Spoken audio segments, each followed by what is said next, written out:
Nomor satu itu bukan maknanya apa, kamu maknainya bagaimana.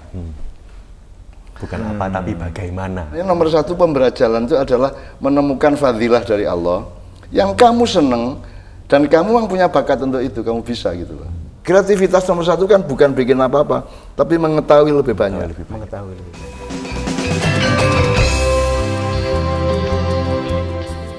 Yang saya bisa katakan kepada cucu saya yang baru ini adalah bahwa di komunitas Wismilakmu itu ada banyak cakrawala, ada banyak ruang kosong, ada banyak jalur-jalur, saluran-saluran kreativitas yang bisa Anda tembus. Tinggal masalahnya sekarang infrastruktur, pikiran, hati, dan mentalnya anak-anak itu dibiasakan. So nanti yang menemukan belum tentu Mas Cedric. Itu juga hasil apa? Eksperimentasi Ma'iyah, Mas. Yang menentukan nanti yang mendapat, yang punya ide lebih bagus belum tentu dia. Mungkin bocah yang diremeh kayak gitu, tiba-tiba punya ide gitu. Itu sama dengan doa itu loh, Mas. Sekarang misalnya kita bersepuluh ini berdoa, jangan dipikir karena yang berdoa saya terus saya dikabulkan itu. Mungkin yang kabul bukan doa saya tapi aminnya patut. Amin, patut melu amin, kabul. Bisa toh? Gitu loh. Bisa. Jadi kita juga jangan bagusi sebagai apapun lah. Kita pokoknya ajur-ajur aja, reriungan aja gitu. Betul. Kalau teman-teman Wismilak punya kesadaran gini-gini, orang ketang 5%, 10% kan lumayan. Infrastruktur masa depannya itu loh. Karena pabrik rokok kan tidak hanya memproduksi rokok, dia bisa memproduksi faktor-faktor lain dalam kebudayaan dan kehidupan sosial. Betul. Kan bisa. Bisa punya prestasi yang di luar dugaan. Bisa aja. Nah, itu makanya ini ya, kulo ngerokok ben iso mikir asli. Nek baru iso mikir gitu.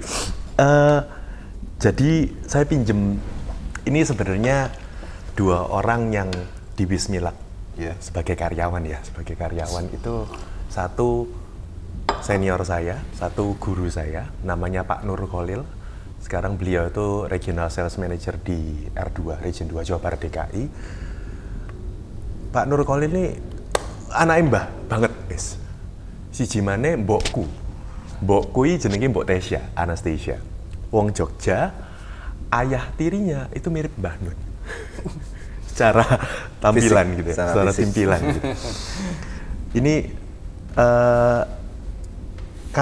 ya sebagai karyawan kadang-kadang kita bertiga ini suka diskusi. Awak dhewe ini jane karyawan sing gawe karya. Opo asline awak dhewe ini ya kudu manut Pekerja. sebagai pekerja. Karena terkadang kalau misalkan kita bicara soal sebagai karyawan yang bikin karya itu kadang-kadang dalam hati tak jono akeh kok ora setujune akeh gitu misalkan contoh.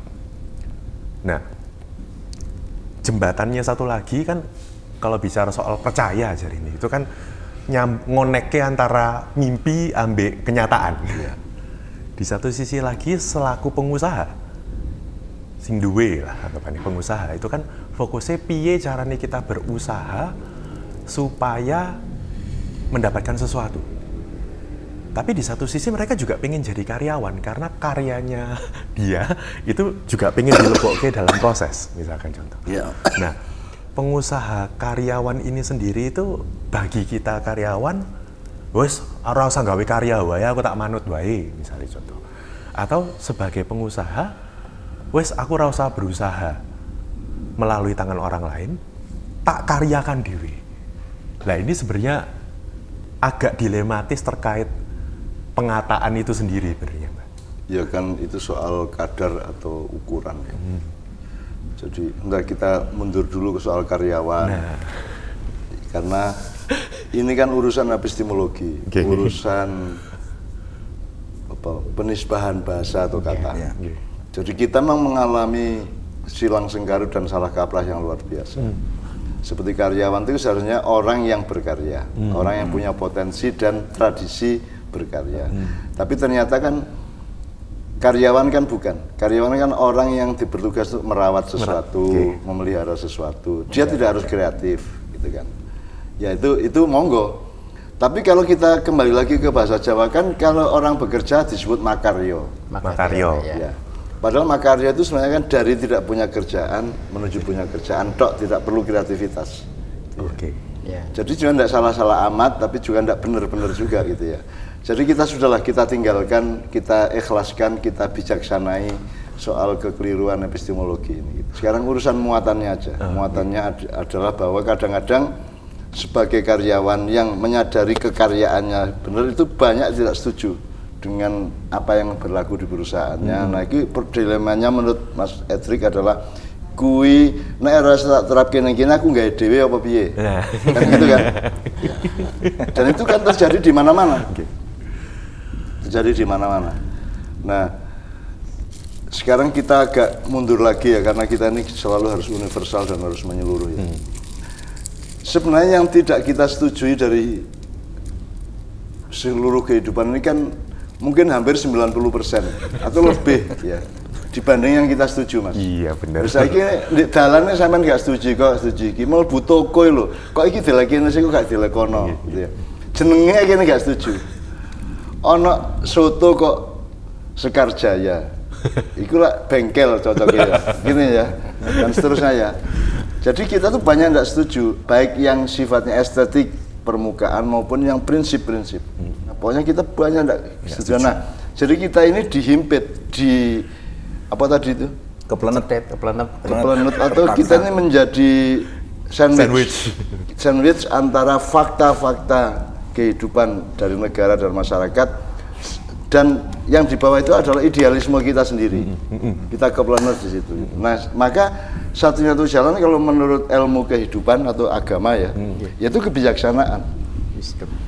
Itu bisa mulur mungkret, itu bagian-bagiannya ya, mulur mungkret ya, among rasa, apa belajar tentang irama. Misalnya kan saya punya ukuran, istilahnya ini saya bisa rundingkan sama direktur untuk sama tim apa dewan syuro perusahaan itu ya, dewannya perusahaan. Kalau ini diterapkan, saya bisa ajukan ke mereka opsi saya gini dan saya bisa jelaskan secara sejelentreh mungkin gitu ya. Tapi saya batasi kalau tingkat penolakannya sebegitu rupa, ya saya tampaknya punya hak untuk membangun sendiri kan gitu kan. Nah, itu soal ukuran menurut saya gitu. Ukuran itu juga macam bukan ukuran urusan yang Anda ajukan, ukurannya juga sikap mereka juga bagian dari ukuran. Betul, gitu ya. Betul. Jadi kan atmosfer di antara pimpinan dalam perusahaan itu kan juga sebuah ukuran. Gitu ya. Nah, jane bocah iki ora taat nang ndemenake ya ora apa-apa. Nek wis ora taat ora ndemenake pencilaan tak kita tendang tak tembiling tenan itu kan. Jadi kan itu soal ukuran, Mas. Kalau memang punya keyakinan dan punya peta manajemen yang memang cukup paningal tadi, apa, jernih tadi, dan futurologis benar gitu ya. Ya izin baik-baik untuk bikin sendiri enggak apa-apa, Mas. Menurut saya enggak apa-apa itu. Karena tujuannya Mas Edric pasti bukan tujuan jual rokok. Dia tujuannya tujuan kehidupan. Dia tujuan yang punya poin-poin dan makna-makna yang jauh lebih luas daripada sekedar jual rokok kan itu kan. Ya saya kira itu sambil jalan dipertimbangkan pelan-pelan, dan ada yang namanya petunjuk kok, Mas. Ada yang namanya hidayah. Sebenarnya Tuhan itu kan juga punya kedekatan hati sedemikian rupa kepada manusia. Jadi kadang-kadang terserah Tuhan mau ngitung Islam Kristen apa tidak, terserah dia. Betul. Ya. Betul. Saya tidak bisa klaim bahwa kalau Islam pasti diterima, kalau Kristen tidak diterima, tidak bisa gitu. Itu yang menerima kan yang menentukan, bukan kitanya toh. Yang menerima atau tidak menerima itu Tuhan. Jadi terserah Tuhan. Monggo-monggo aja. Wong faktanya juga banyak orang Islam istighosah setengah mati beribu-ribu kali di lapangan, mau sakno keng nglumpuh ya gak kabul. Ada orang yang tidak sampai berdoa sudah kabul ya ada, Mas. Dan itu kan terserah Allah. Jadi kalau kita memang Allahu Akbar, Allah yang maha besar, maka kita jangan bersikap seolah-olah kita ini bagian dari Allah. Jangan seolah-olah kita ini ikut pegang otoritas Allah. Jadi Allah itu memang, Allah sudah punya malaikat sendiri. Malaikat itu artinya representasi dari kekuasaan Allah, itu malaikat. Maka disebut malaikat itu bukan makhluk, Mas. Itu beda sama yang dimungsungi. Beda sama jin, beda sama manusia, beda sama leluhur gitu ya. Nah, malaikat itu kalau menurut saya ya kalau enggak percaya tanya sama para ulama. Kalau masih enggak mantap, tanya sama malaikat langsung. Kok repot. Nah, ya. gitu ya. Monggo aja. Termasuk ulama-ulama kalau tidak setuju sama saya tidak ada masalah. Siapa bilang hidup ini harus setuju sama saya? Tidak ada. Cuman kalau untuk mencari kebenaran yang sejati ya tanya sama yang bersangkutan. Kalau menurut saya malaikat itu bukan makhluk sebagaimana manusia atau jin, Mas.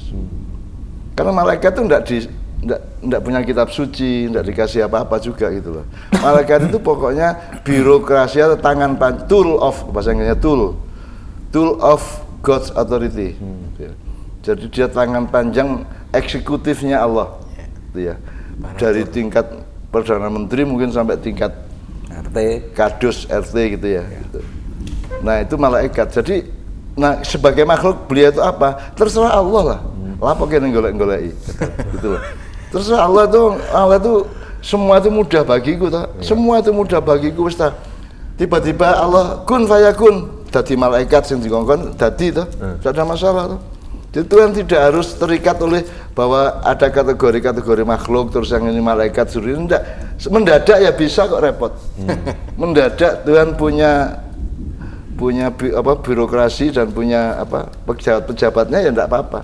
Terserah Tuhan kok dilawan gitu. Sakarep-karepe dhek. Jadi kalau saya berdebat soal itu tetap semua terjawab, Mas. Semua ada jawabannya. Loh kalau malaikat bukan makhluk terus apa? Ya gampang untuk Allah kan gitu ta. Wa kana dzalika 'ala Allah yasira. Wa kana dzalika 'ala Allah yasira. Semua itu bagi Allah sangat mudah. Bahkan tercipta itu kalamhin bil basar, sekejapan mata. Jadi tidak perlu ada ketentuan dulu kayak perusahaan iki sapa kepala gudang, sapa kepala bagian. Enggak. Tuhan mendadak jret itu. Kalau mungkin sekejapan mata. Jret wis dadi ya ora apa-apa to. Kok repot ngono kok berdebatkan gitu. Ya ra iso nang Gusti Allah. Jadi kembali ke pilihan-pilihan kita setuju enggak setuju. Tuhan itu juga kasih panduan luar biasa, Mas Adrik.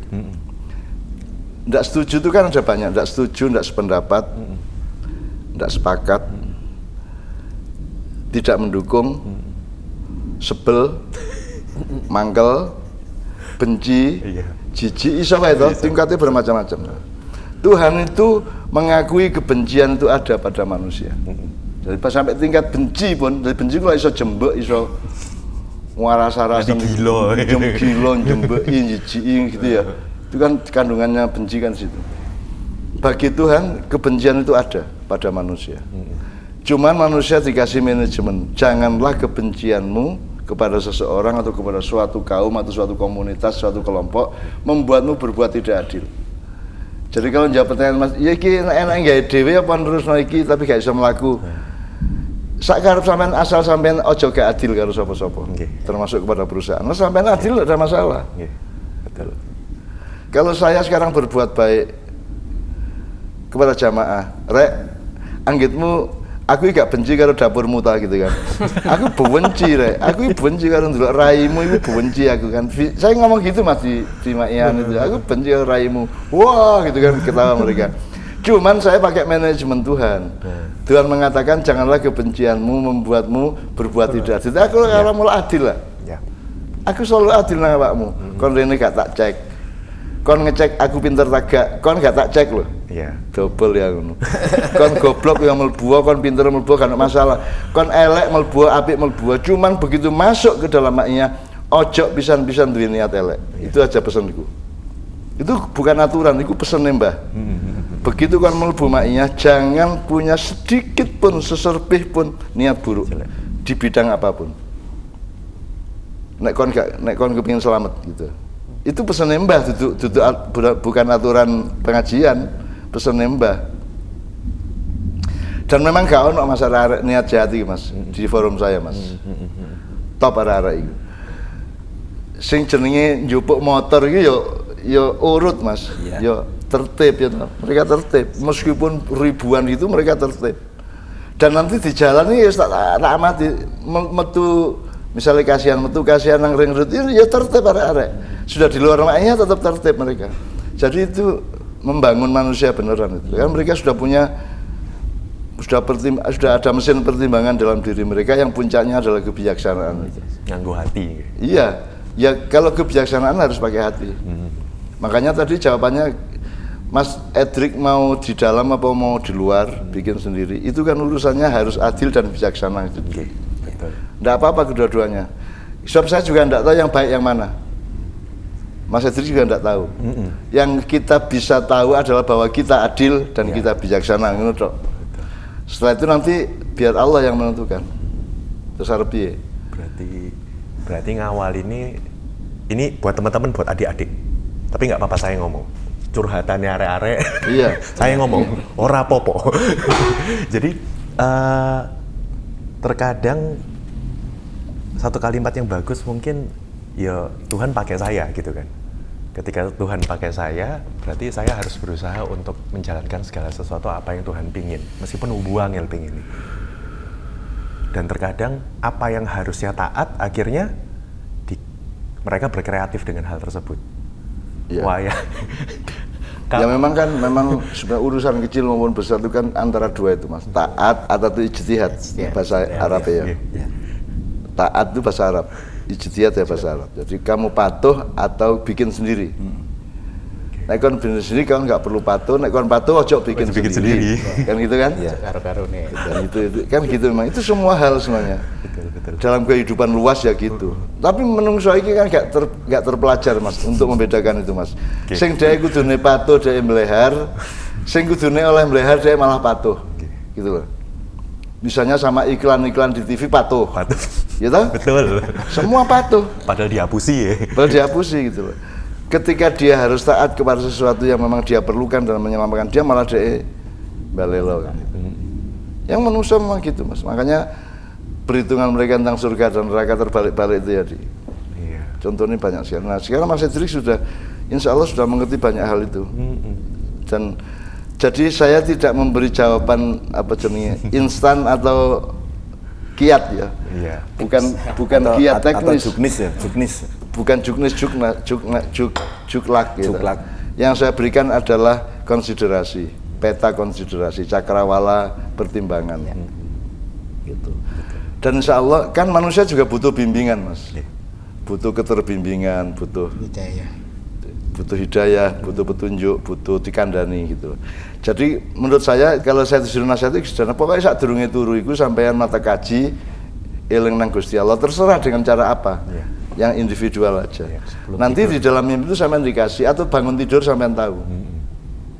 Jadi saya kalau nulis buku ada bab apa yang saya sudah capek sekali itu. Pokoknya aku turu karo pesen. Ini besok saya nulis ini. Aku pagi-pagi wis jeling Mas. Jeling wis gari nulis kayak dari Helmi sing kerepotan. Dan nulis sih bener. Ngedit.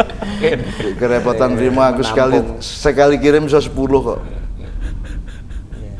Dan itu semua bukan milik saya. Itu sebabnya bisa lahir karena saya itu penyalur. Saya itu bukan pemilik. Saya bukan kreator sejati gitu loh Mas. Bukan the real creator gitu. Karena manusia bukan real creator. Dia cuma meneruskan. Jadi kalau di album Ilir-ilir itu apa? Menyorong rembulan itu kan. Jadi itu kan ada gerhana. Gerhana itu kan sinar matahari ditutupi rembulan atau ditutupi bumi sendiri, itu kan, sehingga mataharinya kelihatan separuh apa seperempat itu. Nah itu kan peristiwa peradaban manusia gitu Mas. Gusti Allah ngekei cahaya kok tutupi dewe. Akhirnya geraono. Sehari-hari itu kita itu geraono Mas. Sebenarnya kita mengalami gerhana karena 100%-nya Allah kasih cahaya itu kita halangi sendiri. Nah menghalangi cahaya itu namanya kafir Mas. Jadi kafir itu bukan urusan identitas agama kalau saya itu urusan salah manajemen aja. Jadi kalau saya ngomong kafir itu itu tidak seperti teman-teman ustadz ngomong kafir. Kalau saya ngomong itu adalah itu soal dismanajemen yang dilakukan oleh manusia. Jadi makanya kafir itu menjadi bahasa Inggris cover bed itu adalah kain yang menutupi kasur. Betul. Jadi orang kafir adalah orang yang menutupi kebenaran. Gitu Mas. Kafir adalah orang yang menutupi kebenaran. Atau kalau mau agak lebih universal lagi, Allah itu tidak menciptakan kegelapan menurut saya. supaya jelas, supaya Anda yakin tanya sama Allah sendiri. Kan gitu kan? So kalau saya kan tidak percaya dan tidak ada ahli lain soal itu. Makanya tanya sama Allah aja, nggak repot-repot itu loh. Istikharah, tanya sama Allah, ya Allah, apakah benar menurut Cak Nun, Mbah Nun, panjenengan tidak menciptakan kegelapan, panjenengan menciptakan cahaya. Makanya kalau dalam jimaknya itu ada tradisi nomor 1 yang kita concern itu Nur Muhammad namanya, Mas. Cahaya yang makhluk yang pertama diciptakan Tuhan, itu cahaya. Jadi Tuhan tidak pernah menciptakan kegelapan, dia hanya menciptakan cahaya. Tapi kok ada kegelapan? Kegelapan itu terjadi kalau cahaya ditolak atau ditutupi. Begitu. Itu kalau fisikanya begitu. Itu sama dengan Allah itu tidak menciptakan kebencian. Kebencian itu terjadi kalau cinta dikhianati, kan gitu aja kan. Wah. Cepat loh. Jadi tidak ada kebencian. Meskipun kalau ada, Allah memaklumi karena memang cahaya banyak ditutupi oleh manusia sendiri kan gitu. Jadi sebenarnya memang ilmu yang utama itu adalah tahu diri, rendah hati, ya toh? Benar ya, tapi ya. Rendah hati karena kita tahu bahwa kita itu tidak tahu. Gitu. Aslinya gitu. Wong sampean ndolek bojo iso keliru. Wis tepat tapi ternyata engko ketemu apa dari gak tepat. Itu kan padha karo panganan to, Mas. Pelemku enak, Mas. Pelemku enak begitu engko campur kunir. Ya toh, begitu ketemu kunir ternyata gak enak ya toh. Jadi hidup itu emang gitu. Kudu ridho. Ya makanya senjata pamungkasnya ridho. Ridho itu tidak ada hitungan, tidak ada perumusan, tidak ada apapun, tidak ada perasaan apa, tidak ada. Pokoknya suntik ridho. Misalnya kue ngeluh karo apa di rumah gitu, begitu kue wis aku ridho, ngono wis 50% dari beban itu sudah hilang. Stop. Kue super vaksin ridho itu. Itu kalau perhitungan sehari-hari ya. Tapi kalau perhitungan kehidupan, Tuhan itu kan hanya memanggil orang yang ridho, Mas. Kalau kamu dalam keadaan tidak ridho atau belum ridho, sudah dipanggil Tuhan, kamu jadi hantu. Iya, Mas. Karena energimu masih belum selesai. Belum sumeleh. Kowe urung ridho. Jadi sih kayak buntur cecek kan, Mas. Cek kluget-kluget ngono. Nah, itu yang namanya hantu. Jadi makanya namanya hantu atau hawa buruk itu adalah banyaknya orang yang mati tidak ridho kemudian menciptakan gelombang-gelombang frekuensi-frekuensi tertentu yang mengganggu kita. Tapi kita tidak terganggu kalau kita sendiri ridho.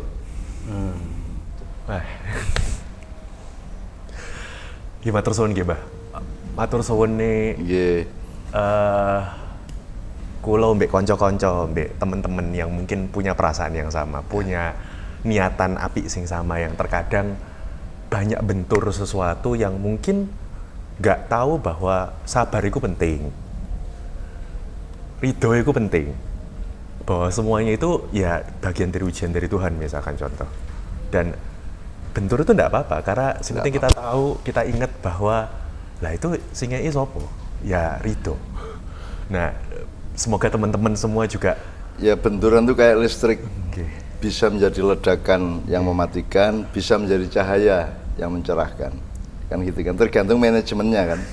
Jadi, nah Mas Edric ini kan sudah diciptakan Tuhan menjadi manusia wajib, manusia dengan kualitas wajib. Artinya lingkungannya, anak buahnya beliau, karyawan itu kan selalu berpikir meskipun tidak sadar ya, jangan sampai nggak ada dia. Itu berarti sampai itu wajib.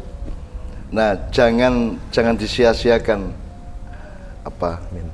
pelantikan Tuhan dan hidayah Tuhan untuk memberi derajat kepada Anda sebagai manusia wajib. Sebab nek manusia sunat itu kan ya nek iso edrik rek, aja liyane rek, itu nek sunat. Tapi gak kudu edrik iki.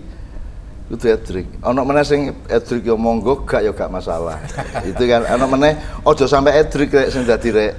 Kan gitu kan. Itu makruh. Kalau nek sampai jadi manusia haram itu ada kualitas manusia haram itu. Awas nek sampai edrik dadi meneh mbok tak pateni, mbok tak sandet, mbok tak apano. Itu haram berarti. Sampeyan ini kan wajib.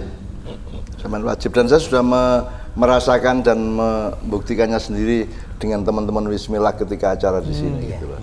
dan juga wacana-wacana yang lain saya dengar. Matur nuwun, alhamdulillah selamat kembali ke tempat dengan keselamatan, ridho dan dan berkah Tuhan. Amin. Ya. Suwun nggih, Bro.